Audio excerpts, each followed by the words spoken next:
today we live in a very globalized world with a lot of opportunities.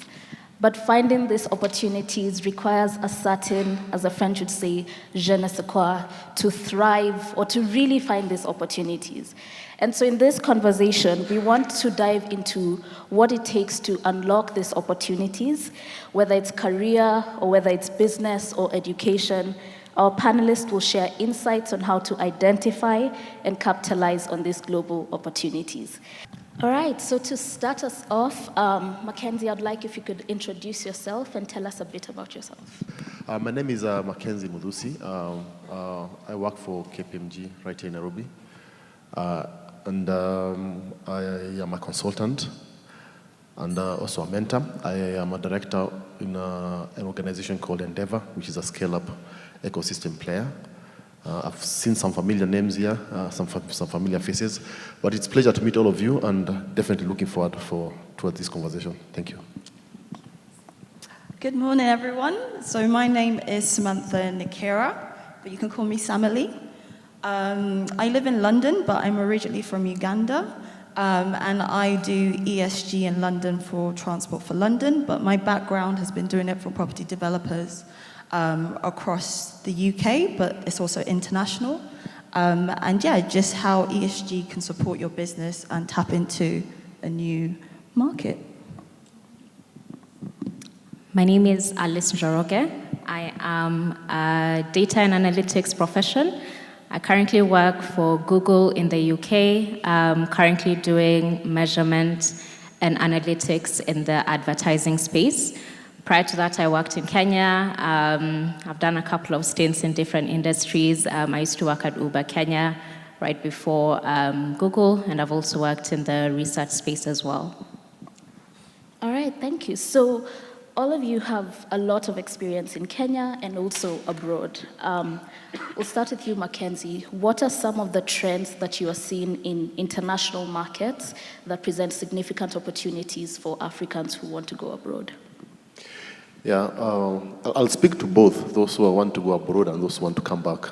Obviously, being grounded here, I care more about those who want to come back because the brain drain, which is the exit, is not to our best interest. But obviously, we recognize that those who leave do get special skills, do get special experiences, do build new networks, which are also important for us. I think when I look at the space where we see most of the skills going, definitely there are the traditional areas, which are a little bit not pleasant, like health, where we've lost doctors, we've lost nurses, we've lost all those investments we've done in that public space. And I don't belabor that because that will never stop because of just the realities. The other emerging areas is around technology. We've seen quite a bit of talent exit for, let me call them greener pastures in cyber, in tech, in analytics, all those areas. Accounting has been a traditional one. It's been there. I myself immigrated as an accountant almost 20 years ago. So the accounting wave has been there for a while. So even when I met Nancy in London, I was in London for business, and there was this beautiful young girl who came to say hi. Luckily, she had seen my band, something like this, that you're wearing. Okay. So it was obvious that I'm Kenyan. So she came to say hi, and that's how we connected. So I think that's where the opportunities are. And when you're immigrating, I think it's one of those decisions that you have to think very carefully about. Which country is a critical decision. Immigrating is not an easy process. It takes time to get grounded. I would say if you get grounded in 5 years, you've done well. Most people take up to 10 years. So it's not something that you can hop onto the plane and go to Germany, and then after 5 years you think, oh, I don't like it here, let me try the US. And then after 3 years you say, oh, bloody hell, people are going to Australia, let me also jump on that bandwagon. So it's something that you have to think about extremely carefully. Look at your skills. If you're in tech, more likely than not, it will be a lot easier because of the talent. Look at what visa class you're going into. Some visa classes are quite important to think about that. You could, and I know the various regimes have changed a lot, but most countries do offer some special talent passes. Those are critical ones to look at when you think about it. And then when I speak to the inbound skills that come back home, I think that's a lot harder now Let's say you've gone, you've settled, it's been 10 years, it's been 15 years. What are the opportunities back in Africa? I think the opportunities in Africa are immense. Yeah, it's just for you to choose what is it that you want to do. Yeah, what are your skill set? What do you think where will you make a difference? If you get those decisions right, I think those coming back, and the spaces I see opportunities right here for those who are looking to come back. I see it mainly in senior positions in banking. I've seen it in senior position in insurance. Increasingly, an area that I think most of the diaspora should look at, and we can speak to that a little bit later, is coming to start your own business. How do you really, that is where the real opportunity is. How do you see the spaces? How do you come back and start your business? How do you network? Who can support you? How do you get into those ecosystems? And that's a space I would encourage the current young generation of diaspora to look at. It's an empty space. I've not seen a wave of diaspora people coming to start businesses here. Most of them seem to come for career. Maybe I'll pause there and hand over back to you. No, those are great insights. And I think what I'm hearing from you is you need to be strategic, whether it's going abroad or whether it's coming back. It's just being strategic about the opportunities and how you capture them. Alice, you work in tech, a big tech company. So maybe you can speak to, when it comes to the tech world, what are some of the opportunities out there? I would say that the tech space has seen a lot of growth as well as slowdown in the last couple of years. But I think Kenya, especially being a very well-tech adopted country, we have a lot of skill sets that can be translated abroad. And the diversity I've met several people within the tech space who've started a career abroad in very different areas, right?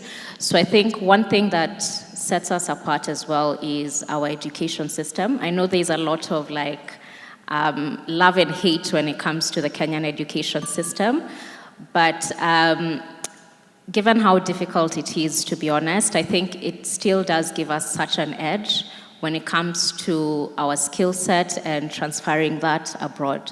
So I've met several engineers, people working in cybersecurity, people working in program management, different aspects, that our skill set within Kenya is very much relatable in other markets. So I think the key trend I see is being open-minded as well. I think the job market can be quite difficult in Kenya. And just being open to go for roles that are outside this country as well, and believing that you're quite qualified to actually get that role, right? Whether you have experience here or not, I think if you've gone through a Kenyan degree, or if you've as well just done an online program, I think tech is quite an open and very wide sector. As long as you remain with an appetite of learning and continuing to advance your skills, it's very much possible to unlock a lot of these opportunities. And as well for us who've already done that transition, I think we have a responsibility to also support those who are trying to make that transition as well. Because I think there's a lot of, like Enos spoke about, there's a lot of opportunities that we are unaware of. There's a lot of information that as well people are unaware of. So I think we need to make sure that that information continues to be passed to other people, those who've gone before, those who are currently here, and how do we continue building that network in order to continue empowering each other to grow our careers. Yeah. Thank you. And she really emphasizes the work that Nancy does with Jasiri Networks, really open up and share those opportunities within the network. Samantha, you work in what can be considered a very niche field, ESG. It's something that in many African countries you don't hear a lot of. So maybe you can share, how did you get into that niche field, and how do people who are interested in such niche industries, what are some of the opportunities they can find? Yes, certainly. It's not as niche as you would think that it is, because actually a lot of businesses or corporations are looking to incorporate it. So actually it's a really great place for you to start a career, especially in Africa, which I think is quite exciting. You're at the beginning of this, whereas maybe in London or the US, we've kind of started to establish it. So actually it's a great opportunity for people to start their careers. In terms of how I started within ESG, so I'm not too sure if you saw the little video that Nancy and myself and JC made around the summit, and us as East African ladies wanting to share what we do. But to begin with, I was born in Uganda and I grew up in London. So I migrated at 5 years old. And for me, it was quite challenging to basically be around all the wealth and the opportunities in London, but then go back home and then just see a completely different world. But I felt that I had two homes, so it was hard for me to navigate those. And part of it was I wanted to do something about it, because it felt that how did I get that opportunity and my cousins and family members not? So that pushed me into wanting to work within the charitable sector. So I started off working for an organization that supported homeless people in London. If any of you have been to London or know about London, there's an area near Canary Wharf, so one of the really busy and financial markets. But we had a really high number of homeless people, so it was really quite a contrast. And because of that, we did a really lovely project where we worked with a property developer who was building £1 million houses in London right next to a homeless hostel. So it just didn't make sense. How can you have £1 million house and a number of people who are homeless and looking for housing? The good thing about having these conversations with this property developer was an opportunity for them to do something about it. And that's what showed me that there are businesses that have the power and the skill set to do something around the social issues that we see. So they designed housing that was suitable for homeless people. It was low rent. It had support care. It was low efficiency around the bills and stuff like that. And that was the answer. So there we go. We were able to kind of tackle homelessness in London in a way that hadn't been done before. So through that journey, I started to work more with property developers in terms of helping them think about the areas and the people that they work with and what they could do to support them, whether that's through jobs, whether that's through career insight, whether that's through their sustainability programs. And through that, I've just been able to basically navigate through different industries. I currently work for Transport for London, helping them with their ESG and their deliveries. And yeah, basically, it's just to say that whether you are owning a farm, whether you work at Google, whether you work for a property developer, it's between all of us as people that live on this planet to think about the impact that we're making, whether it's for our staff, whether it's for the communities that we work with, or whether it's the planet. So as much as it is niche, it's a responsibility of all of us. Yeah, and I think you brought out something that stands out to me, which is the idea that something might seem niche, but it's growing. So how do you take advantage of that? Like you said, in Africa, ESG is at its early stages. So how do you take advantage of that? Muthusi, you've done a lot of work with businesses and entrepreneurs, and a lot of people are looking to scale their businesses from local and take them global. What are some of the things that they should be thinking about as they scale globally? Yeah, so I work a lot with entrepreneurs, and especially I'll speak to the startups, because that's where I think the real hard work is, where you have an idea or you have a dream, and then or a skill, and you've got to build it up to a point whereby it outgrows you. So you've got to bring new people into the organization, you've got to bring new shareholders, capital into the organization. So those are not easy things to learn. And I think one of the key issues I've seen, the best entrepreneurs are those who are good at building teams. So you accept you're not the best. You might have the best idea in the room, but you need somebody to help you good things like operations, you need somebody to help you with ESG, you need somebody to help you literally with everything. So being able to build a team is a critical ingredient for success. The other one is networking. How do you network your business? How do you learn from others? And how do you attract capital?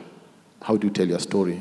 And it's part of that. People will invest on businesses or individuals they like.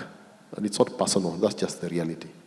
And if you don't have that ability to be likable, or you don't have that ability to network so that people are familiar and comfortable with you, then raising capital becomes a huge challenge. And that's a big one for us in our market, specifically.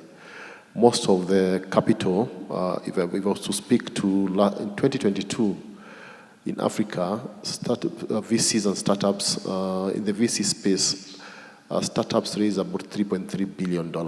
So the issue is that it's not that there's no money. In Kenya alone, our startups raised about $700 million. But if you scratch a little bit deeper, you realize that most of that money went to businesses that have got, I want to be careful around this, international founders. Let me use that word. I think it's a better word to use. And the question has always been, why are, and I'll also be careful, let me use the word native, why are our native founders finding it very difficult to raise money? And I think it's because those with money invest in people that they know, they're familiar with, and people they actually like, or people who have gone to schools or institutions they know, they trust, etc., etc. And that's why I see the value of our diaspora, because our diaspora is already networked in those systems. They are familiar, given the education background. So that issue of networking and being able to raise capital is a critical one, because if you're going to expand globally, like you asked, you need capital. It's a critical success factor. And obviously the other one is just being a great entrepreneur, just being a good businessman, being able to know how to make money. Nobody teach you that, how to be profitable. We've seen people have raised money, but the business failed because they don't get to that bit of how do we make money. And there's this debate we've been having in the ecosystem. What should we have in Africa? Should we be building unicorns or should we be building rhinos? Yeah, our market is a market for rhinos. So something steady, strong, resilient, because it's tough to build businesses here.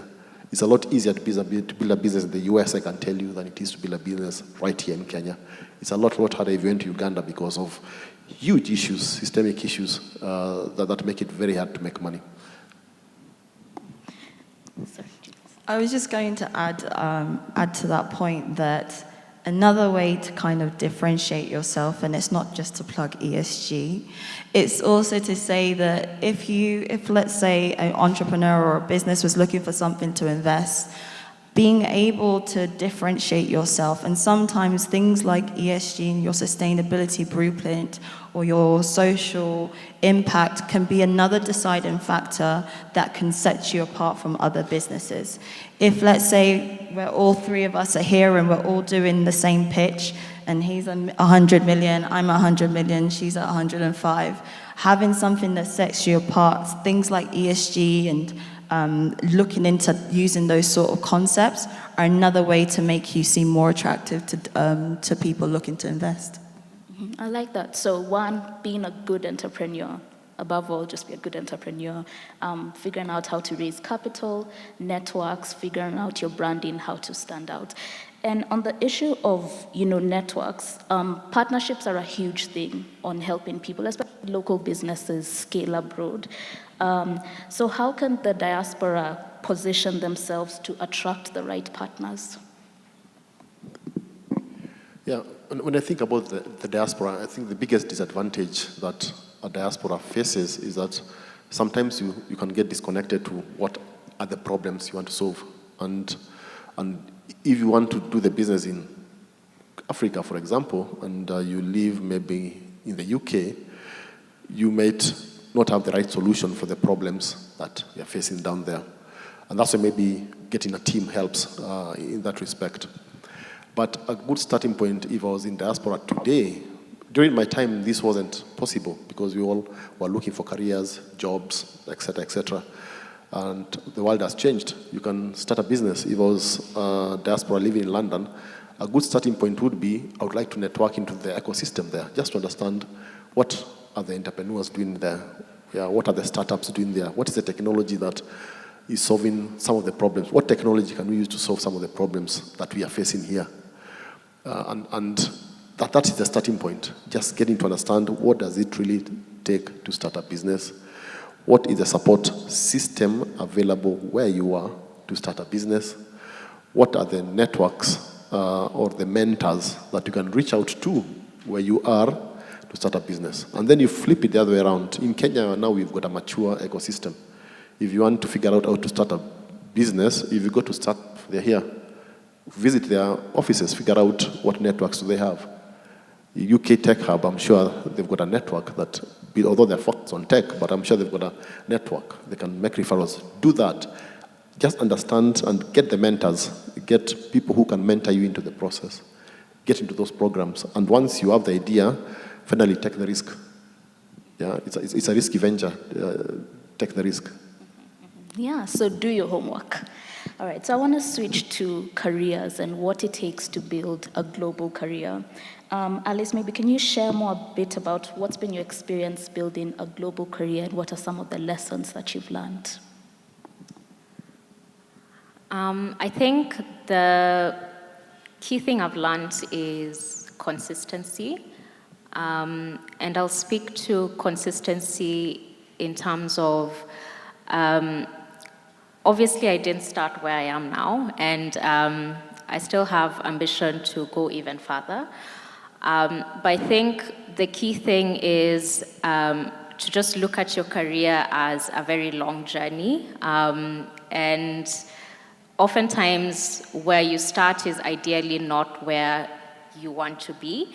But it's very important to be consistent in your values and what you're known for. So maintaining an attitude of, even when you're in a role perhaps that's not your ideal role, it's maybe not the work you'd want to do, to still remain very, to stand on your values and your work ethic and continue showing up in the best way that you can.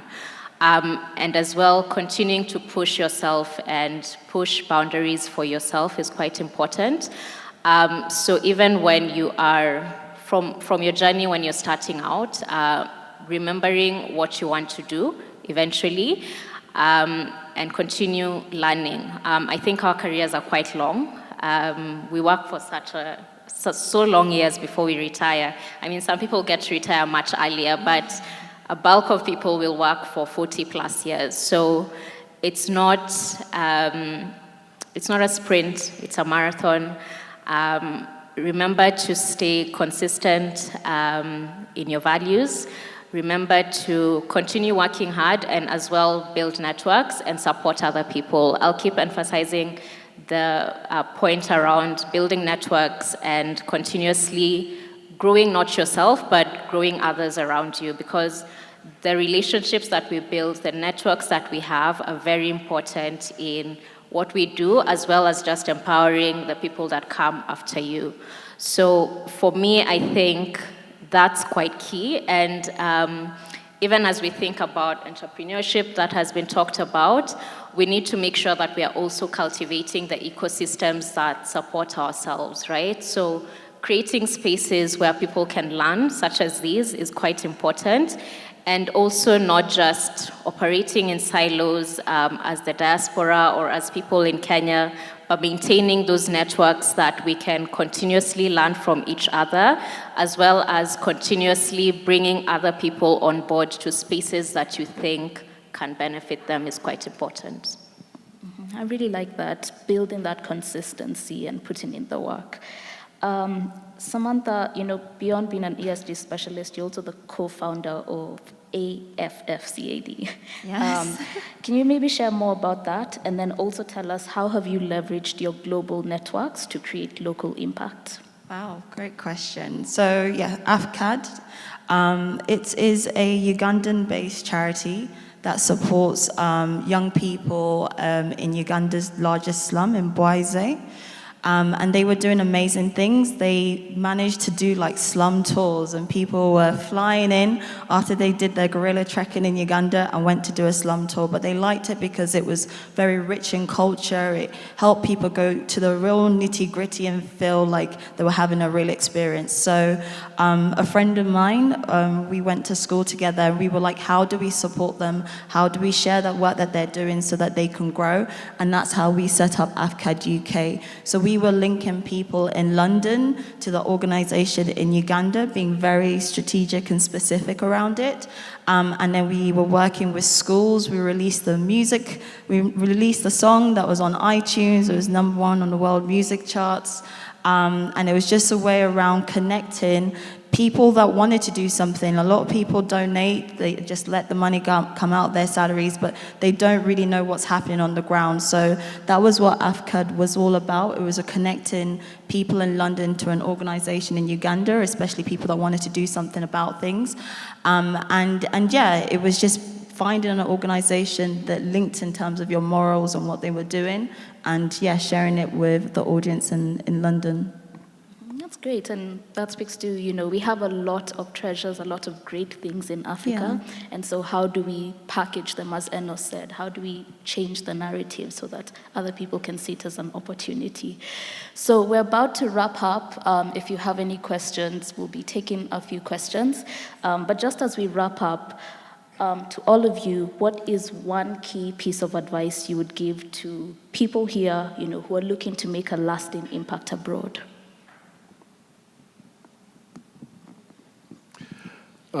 For me, if you figure out what your purpose is, and then you do things that are aligned to your purpose, I don't see how you cannot succeed.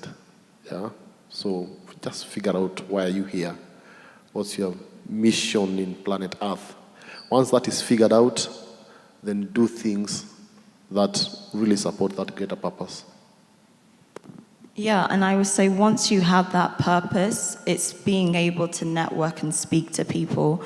No one will speak for you as well as you can speak for yourself. So making sure you put your name out there, you communicate your ideas and your purpose is the best way someone can sell themselves to me, or how I can sell myself to them. So definitely use your network and use your voice. I would say consistency, hard work is important, and being persistent. Life is not always easy, and I keep saying there's nothing uniquely I've done that has maybe got me the opportunities I've done that other people don't have. So as well, remaining grateful for the positions that you're in is quite important, even as you continue persisting, being consistent and all that, remaining grateful for exactly what you have, and not giving up. It can be quite difficult in the pursuit of what you want eventually, but always trusting that things will work out, and continuing just to be who you are. And not compromising on your values, I think, is quite important.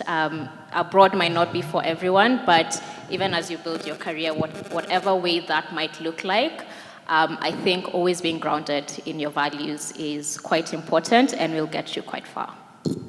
All right, thank you. Thank you very much. This has been very interesting. Abroad is not for everyone, yeah? I had a question, especially following with the very brief conversation we had with Samantha earlier. We work with young people, and we're always trying to get them ready for opportunities. And you're working with Google, Alice. I'm wondering, is there a way for us to know in advance what kinds of opportunities are coming up? I know in terms of strategy and planning, these companies will be doing them maybe 2 years, 3 years later. By the time they get here, maybe our students are not ready for the opportunities that they bring. Is there a way for us to, know in advance that this is what we need to do to make sure that the people we are trying to serve get these opportunities and they're ready to excel in these opportunities when they arrive? Thank you. Hi, my name is Fiona, and I have one comment and also somehow a question, but let me come through with my comment. So while studying as well, I was really interested in terms of waste management and also in terms of energy transition, technology. And one of the key insights that pretty much you've highlighted about how we are going to connect to the rest of Africa, the African markets per se, I really agree about how you're going to utilize the diaspora to actually offer pretty much communication advices and opportunities for entrepreneurs to actually have access to I'd say conferences, awards, because I've gone to a biogas event, and literally everyone they're talking about hydrogen, global opportunities, etc. But they literally, you see the map, and they only shade upon Europe. They focus in Europe, Australia, Canada, US, and nothing much in Africa. And that's one of the pretty much key questions, and I've been asking about even businesses. Are you thinking about African markets as well? But thinking about it, it's true, the diaspora can be the connection. But now this comes to my question that, okay, is it only the diaspora that should be relied upon? Because I think pretty much there are very smart minds here in Kenya. They might not have links with people from the diaspora. Do you think maybe another strategy is pretty much you can encourage them to have access to information in terms of because pretty much I'm people who pretty much are geeky like me, who'd love to learn much more about resources and information so that they can build up their own patents as well. So that's my question. Hi, good morning. My name is Titania. Alice, I wanted to ask you, you have mentioned and talked about consistency throughout your career. So how do you maintain the consistency and know the resources when you're going through a transition through your career? So for example, if you're in health and you want to transition to something else, how do you maintain that consistency without being able to stay behind while you're going through that transition? My name is Vivian, working with Hatua Network, where we deal with also young people. My question was mostly, I think at the moment, the issue about education abroad is well known. Everyone knows the scholarships, how to apply for them, but about work, maybe you can share some of the resources. If a student someone who has graduated and want to work abroad, what are the sites, or is there a direct way of getting jobs abroad other than just going through either relatives and all that other relations? In Africa, we don't have a pollution problem per se. If I was to speak to the Kenyan grid is probably one of the most green grids in the world. We use hydro, we use wind, we don't have coal, we don't have any of that stuff. So those are not our big problems. Our big problems are not around generation or those kind of issues. When I look at what are the opportunities around this ESG wave that is coming through from an African context perspective, I think for me is how do we monetize the assets we have? How do we grow the forests? And when you grow the forests, how do you get the carbon credit? How do we protect our mangroves? Because in Africa, we are a net absorber of carbon. We're not a net emitter, if you look at it. Some countries like Gabon, when you talk about pollution, they're already where everybody wants to be in 2050. They are a net extractor of this issue because of the nature assets that they have. So when you look at the opportunities here, it's around how do you monetize our nature assets? Yeah, how do you create programs that allow you to allow smallholder farmers to grow trees and eventually get money out of that? Yeah, we still have a waste management issue around recycling, around all those issues, but we are not at a crisis point to say that. But it's how do we get all of us to really jump onto this bandwagon and monetize our assets? Yeah, that's why I see it. In terms of the resources, how do you know what's going on, what's happening? It's tough because of who we are in Africa. There's 54 of us. If you thought you know Kenya, you go to Uganda, it's nothing. Now we are close, so we are very different You might speak the same languages, and especially in Tanzania, but they're very different. Actually, if you go at the border and speak to a Kenyan Maasai and then speak to a Tanzanian Maasai, they're actually increasingly looking very different, even how they dress, how they perceive things. So there's a lot of complexity. I would suggest is you have to put an effort. You have to dig deeper. You have to look harder. You have to talk to people. You have to make the effort. It's not as easy as sitting in a cube in London and going to Google and finding the answers there. In our continent, we are warm. To speak to people, get to the ground. It's a little bit expensive to get where you want to be. Yeah. I'll also maybe just add that some of the people that are basically the loudest aren't the best. So the UK can say we're green and sustainable, but are they actually? So part of it is how do we communicate that? Part of it's also understanding the language that people are speaking. So the reports that we're using, the words that we're using to describe some of these things, are we all using the same matrix? And then the last thing that I would say is we need some government intervention. So in London, we have laws that companies and corporations have to abide by in order to get funding, to have access. So actually, how is the government creating a place for us to basically be able to hold businesses and for us to speak louder, is what I would say. Can I take the next question? Okay. I'll start with a question around how to know about opportunities. And I'll address it, I guess, in a slightly different way. It's most of the companies, it will be very hard to know what their plans are because that's confidential information, right? But I think a lot of these companies will have news go out around where they're investing in and what their strategic plans are at a very high level. For instance, right now in the tech space, there's a lot of talk about AI, right? And that sort of has become the buzzword of the year or the last couple of years. And I think if we think about the next generation or young students who are currently going to enter the job market, what we can already deduce is that AI is going to be a big part of their lives, right? So it's, I think, listening to what these companies are saying and start to identify what are the skill sets, what are the learnings that we can start incorporating so that we prepare these young students to be ready for that job market. So right now, there are a lot of companies, Google, Microsoft, and the likes that are offering some free courses around machine learning, AI, and all these things. And also the way I think there's also been a lot of AI adoption from consumers in Kenya. So there's a lot of appetite and already a lot of knowledge that even very young people already have. But it's about going deeper and just making sure that we are educating that generation to be able to have the skill sets.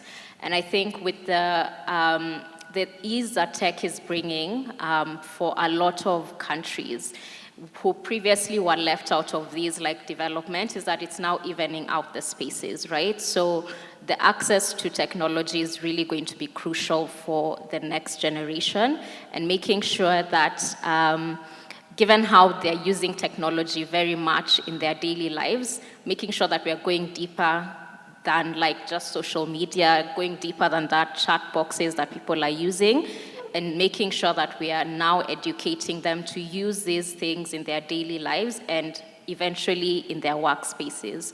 So I'd say just keeping close to the news around technology advances is going to be very key, making sure that we are integrating that in the education system, be it in the normal CBC curriculum, which is difficult to change, but also in the extracurricular activities that we are teaching these students is going to be very important.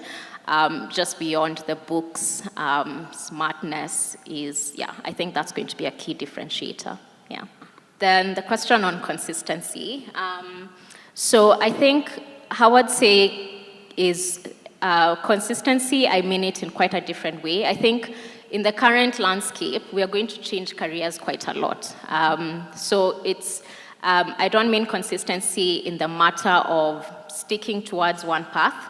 I have certainly not done that. I've worked in very many industries in my career so far. So I'm much more encouraging of transitions in your career. You could start in health and transition to something else. And especially with the pace of things changing in the current world, that's going to be the path that a lot of us will take. We'll constantly be reinventing ourselves, entering new industries and things like that. So definitely there's a space of being agile enough to constantly reinvent yourself and constantly find the opportunities that are growing. But when I say consistency, it's much more in terms of, I speak a lot about values because I think that's very important. And that's something I hold dear to my heart, and that's what guides my life, right? And I mean consistency, especially in that value system that you have. So what do you want people to remember you for? If you're working in healthcare, the way you are doing your life, your work in healthcare, the same work ethic that you held, the same values that you held in terms of how you treat others and how you approach your work, that's the legacy that you're leaving. And I mean consistency in that aspect. So remaining true to yourself and consistent in terms of what you believe in terms of how you help other people, in terms of how you do your work, but still remaining agile enough to adapt to the new environments that you will have. And I think you also mentioned something quite important in terms of when you're transitioning. Transitions can be quite difficult. So there are times when you're going to miss a step. There are times you're going to fail in that consistent work ethic that you've put in. And that's going to happen in life. We're all going to make mistakes. I have made several mistakes in my career as well. But it's also about giving yourself the grace that something happened. What did I learn from it? And keeping on moving on and just remaining persistent. And even when you try something out and it doesn't work out, what can I pivot to? What can I learn from that experience and do something else? And sometimes as well, it's just pausing. And there are periods in our lives that things are not just going to work out. Things won't be as efficient. Things will not be our best. But hopefully we get to recover and continue with the path. Yeah.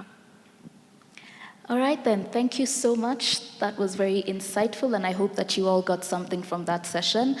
Feel free to network with them if you have any other questions, and we'll also be having other sessions that will dive deeper into careers and entrepreneurship and all that. Thank you.